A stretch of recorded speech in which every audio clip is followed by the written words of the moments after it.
Yeah. Okay, and we're back. We actually ran out of storage space, but this is perfect. We're going to start segment 2, which is fine. Nike, we need y'all to sponsor us. We need to be on some major network so we don't deal with storage space issues, technical difficulties, and we get better gear. Yes. Yes. All right, so we were in the middle of talking about... We were talking about Cincinnati and Seattle. In Seattle, yeah. We pretty much put that to bed, essentially, yeah. Next up, we got to talk. I know you're just going to hurt you. Let me prep you up. Let me get them hype. All right, we're going to talk about it, okay? You can do this. I believe in you. You can do this. Okay, all right. You can do this. Okay, this is for Trisandra. This is for Taryn. This is for Patricia. We're going to spend equal amount of time in this game as we do all the other games, I just want to say. So, you're going to get cussed out when they come in. Hype-wise with the Cowboys-Giants game. You can do this. Come on, talk. Or it's like this. Since I don't like the Giants either, I'm like, why can't both teams lose? Just go to a tie. Why couldn't they just tie? That would be more fun. Anyway, hype-wise, man, Cowboys won. All right, now I hope you just go 1-15 now. Anybody got all a right, Toro sandwich with some steak sauce on it? Or another hype. Well, I'm glad the Giants lost. There's some hype for you. You're not a Giants guy? No, I'm not a Giants fan. That'll do it. But no hype. All right, Dallas, that was pretty good. Like, I'm actually impressed. Dak, you put up some pretty good numbers. You see how I do that? All you Cowboy fans out there, all you crazy, ridiculous, say, oh, the Cowboys are so awesome, we're going to go 16-0. Be a realist. Dak put up like 300-something yards, the most yards from a Cowboy quarterback on an opening day ever. So that's impressive. Zeke only had 53 yards of offense, rushing, which means you got to either get your synergy back or just spend another week or two in practice. I got a few points from who's the running back for the Giants? Saquon. I got a few points for you in fantasy. Then again, Giants, I mean, you're really not going to do much. How did you do on fantasy? Because I don't have it wasn't a lot. I kind of forgot. Because last year he was giving me like 28, 30 points at a rip. And I couldn't get him, so I was crying. And I didn't look at it because I didn't want to be hurt. Yeah. So, okay. But then again, remember everybody, let's not overreact. After the first week, we have a very small sample size. Okay? Giants, you have something to build on, I guess, maybe. Cowboys, I guess if you keep doing what you're doing, you guys will be just fine. Oh, did I just say that? Yeah. That feels bad coming out of my mouth. I can't believe I just said that. I gotta go take a shower. Well, I got some nice and mouthwash. I got some great Cowboy fans that I work with. Again, giving the two T's, Trisandra and Taryn, props, and giving Patricia, who got her just breathed on, give you props. Great game. I'm gonna make this short and sweet. Dallas looks scary. And if Zeke comes back if Zeke is running a little bit more and being a little bit more efficient and that synergy kicks in, I mean, the Eagles is pretty much their only competition. So as far as I'm concerned in the NFC East, the Giants, I don't see them going anywhere, and we don't see Washington doing anything. So, hey, Dallas, kudos to you. Short and sweet, hype, no hype, you look good. I'm not a Cowboys guy, but I got to respect good football. Dak looked incredibly efficient. Yeah.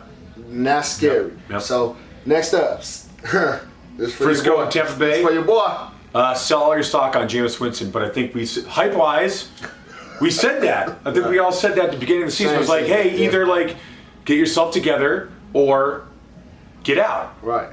But from a hype standpoint,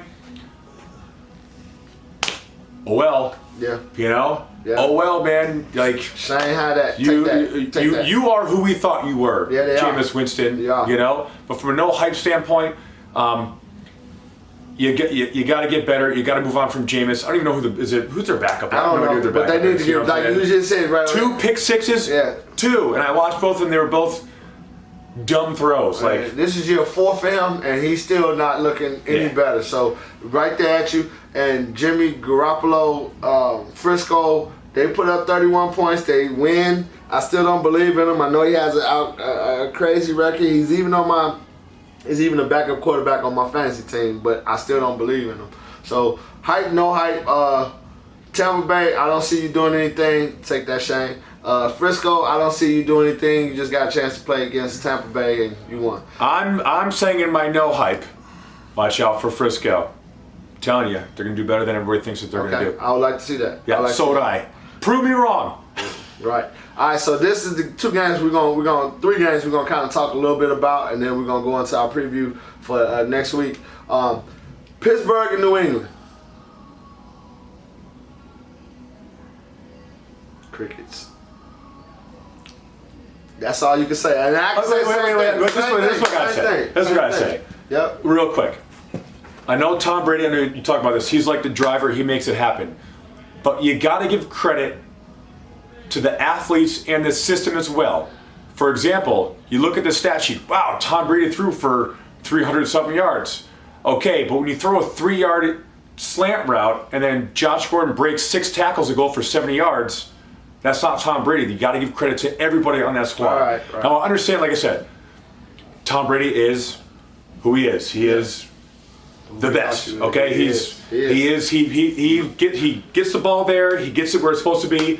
When he drops back, it's like, hey, you're supposed to be here at this certain point in time. When I drop back, as soon as that back foot hits the ground and my 3-step drop, the ball's out. If you're not there, it's going to go to the next guy. So that's why you have 3 or 4 or 5 guys out. They play for offense. So you know what? That's why Nikhil is not playing with them. Because Nikhil, he's injured. He injured his ankle. Yeah. But when he injured his ankle, he missed like 3-4 practices. Yeah. And Brady being so, like you just said, you got to know this, that he couldn't trust him. So he can't throw him. He won't throw him the ball. Yep. So he went from being his primary target to not being. I know Edelman was his primary target, right. But the kid was going to be his big play guy. Yeah. So that kind of helped with Josh Gordon doing what he's doing. And now, they got, the 2-letter name, AB over there. And I'm just going to say this real quick about the game. Hype-wise, I'm all in my hype. I think Pittsburgh got their soul snatched from them. When they found out that morning about AB going to New England, I think that it was just... It's a great point. It's like deflated. Yeah, deflated their whole flow. I have no reason to say anything wrong about Steelers because of Sonny and Allison, all my Steelers people. I got to give credit. Give credit to all the people that I know they're fans. We all fans out here. I got 1,001 teams. I want y'all to give me credit of all 101 teams. But anyway... You're always so nice to, all these teams, because you know people. You know what? Ready, watch this. Russell Westbrook. Alright, cool. Stop. Why does he get interjected into every single show? It's not even basketball season yet, man. Why do you keep bringing him up? You subliminally brought him up, dude. Come on, man. Alright, okay. So, like I was just saying, Pittsburgh, your soul was snapped from you when you seen that dude on the other side and you know that you're going to have to face him. And that's, to me, I think, we don't talk a lot of hype, crazy stuff, but on the side note, going to the, off the series, this is how you get from here to here. Okay, and we got to reroute. AB wanted to go to the Patriots from the very beginning. And that whole Raiders fiasco was a waste of time, but that was the only way he can get out. I texted my boy Sid and I said, I just think his ego did not allow him just to go over there to Patriots. And just because he knew the Patriots was going to lowball him. But at the end of the day, he's going to make more money or the same amount of money that he was going to make with the Raiders. So I'm just going to say that. I'm a landing plane. I think Pittsburgh is going to be a better team. They got the weapons. It's just New England got your card. And when you play against New England again this year, you're going to have to show something. Because if not, there's no way somebody's going to take you guys serious as being a Super Bowl contender or either the playoff AFC champion.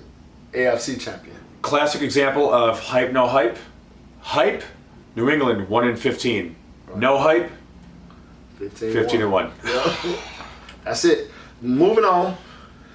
Denver and Oakland. Another something with AB involved with. I couldn't stand. Again, side note, commentators, all the other networks. Stop. I sat there for 30 seconds and hit my stop clock to see how many times they're going to say AB. And they said AB's name. They brought in commentators that's normally not on Monday Night Football just so that they can go to the crowd and talk this AB stuff. I mean, as a sports fan, doesn't that insult your intelligence? You're adding fuel to the fire. You're literally doing that on purpose. I need a villain. I need to sit around here and let's talk about some dude it's crazy. Talk about sports. They played a good game last night. And the whole only thing I got out of it was overshadowed by AB. Man, come on, talk to me, son. That's annoying and frustrating. From a fan standpoint, I hate seeing that too. It's like there's probably a Vegas prop bet on how many times or how many minutes they're going to talk about Antonio Brown on the broadcast. Man, you should have bet the over. Because it's just like, overboard with that stuff. Right. To the point where it's like, just stop. Right. And just move on and talk about the game. Right. You know? Like right now, I feel like we didn't talk about Antonio Brown way Too much. So I'm gonna land that one. My hype, no hype. Everybody know I like the Raiders. They look good. Denver, you look good too. You just defense, Von Miller, you need some help out there. Yeah, you do. And then one of the things I had to question is why didn't Emmanuel Sanders get the ball a little bit more? He didn't get the ball to the fourth quarter. He's a big play guy. Right, and on my fantasy. Right, so I didn't understand. He's always on my fantasy team except this year. But I was kind of questioning that call. But hype, no hype. Hype-wise, it was a good game. No hype. I hated the commentators, the way that they talked about the game, and it kind of threw away. It made me almost want to go to sleep because it seemed like they was just trying to find anything to talk about that other guy. Yeah. All right, so what's your hype, no hype on that? Hype, basically the same thing. Hype, shut up. Thank you. No hype, good game, great job, Derek Carr. 22 of 26, very efficient. If you guys can keep that up without other guys that were used to be on your team, then you guys will be A-okay. But then again, you are playing in a really tough division, so we'll see what happens. Good call. Houston, New Orleans, a great game. Houston, yeah, like you look good. 4 touchdown passes from Deshaun Watson, but then again, I was wrong. I said their offensive line got upgraded, which it did, but that didn't help at all because he still got hit like 17 times. He threw 1 touchdown pass and almost didn't get up from the hit that he took. You're not going to keep your quarterback, your franchise quarterback, in the game for very much longer if you don't protect him, a la Andrew Luck. So Houston, you got a lot to build on. I mean, New Orleans is playing. I think they look like, so they were down like 16-0 to begin, but then they kind of found their fire. Michael Thomas from Ohio State at 100 yards, 10 catches, 100 yards receiving, and they just went off. And they looked like that well-oiled machine once the game got going. So hype. Fun game to watch. No hype. Everybody watch out for New Orleans. Pretty much. For the Kelly Falls and all the diehard New Orleans people out there, Pastor D and you New Orleans people, congratulations on your win. Did you notice that they was about to make a bad call on that kicker, the field goal? You sent me a text message. I wasn't watching at the time. Is that when the kicker his shoelace got grazed and he fell down? Man, the dude kicked the ball. They went through. Brought his foot back, had a cup of coffee, and the guy ran to him, and then they threw the flag. Yeah. My thing is this: if you in New Orleans referees, you guys should make a pact to not throw a flag unless you guys look at the replay first, not afterwards. Don't throw a flag at all. Those people do not need that type of abuse in their life. That's terrible. I seen them guys. I thought they was gonna lose the game on that call. So that's really bad. But hey, New Orleans, you came to play. Houston, all I could think of was when Dabo Swinney called Watson Michael Jordan. He threw those quick strikes out there. He's good. He is awesome. He's good, man. He looks so good. I'm not trying to ride the Watson bandwagon, but he's getting better and better. And those strikes he was throwing yesterday, he looked like Aaron Rodgers out there throwing those strikes. So that was some pretty. I'm not calling him Aaron Rodgers. I know. I'm not trying to stop, but the hype, the flow, all flow. Yeah. But at the end of the day, you lose the game. That shouldn't be. I think Houston, though, is definitely going to be a team that is going to be exciting to watch this year. I agree. So that's our football review. Yeah. So we're going to go to the preview next. So let's pull up the games for next week if you want. Yeah. Because what are we? We're so you want 14. Well, we're 14 minutes in. You want to? Okay, we're going to come back. Next segment. Next segment.